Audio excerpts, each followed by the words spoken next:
Last July on C-SPAN Washington Journal, I had the chance to speak with Senator Blanche Lincoln, a former Democratic senator from the state of Arkansas.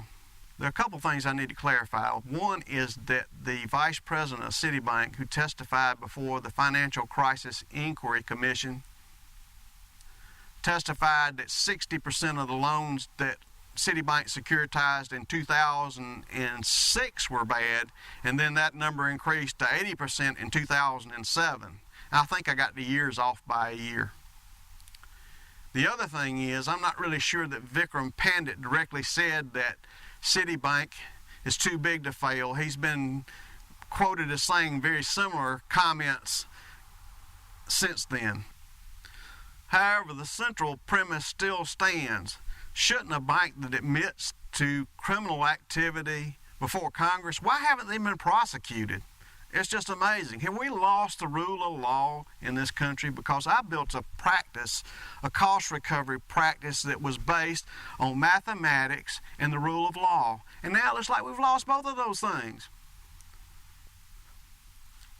One thing that I noticed, and I guess a studied financial analyst might have noticed in Blanche Lincoln's response, was she indicated that some banks had gotten back in trouble despite the reform efforts that she and Senator Chambliss of Georgia had put together toward reforming derivatives. Basically, the Lincoln-Chambliss bill did nothing to solve the critical situation, because in 2007, what made the whole financial system nearly collapse was that AIG had been selling derivatives in its London financial products division that were outside of Georgia and U.S. law.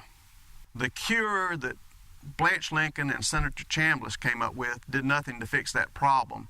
At the time of the interview, within days before that interview, it had been disclosed that yet once again that mutual funds in the United States, not FDIC bank mutual funds, but the ones by the brokerage firms and the investment houses, those types of mutual funds had gone over to Europe and invested in short-term Greek and Italian bonds that were yielding 4 to 7%.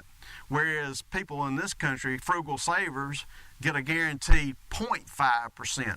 So basically what we have going on, and what we had going on that she kind of alluded to, is that we have people going out and taking risks.